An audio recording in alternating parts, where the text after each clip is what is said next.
Yeah, hi. In this video, we will follow all the steps which are required uh, to find the JSON from the PDF file. For that, we will create a one custom setting. One remote site setting. Now let's create a Apex classes.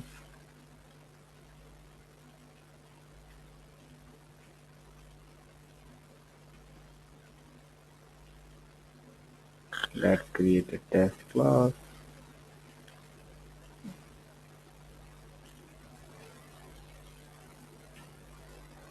Let's run it. Okay. It is pass code coverage should be 100%. Now we need to write key here. For example, our key is ABV. Sorry, ABCDE. We'll write a key like this. Now let's run this.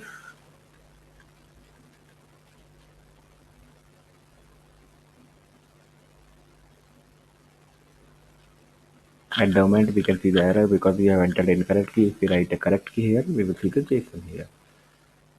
Yeah, that's all from my side. If you have any question, please let me know. I will solve that. Thank you.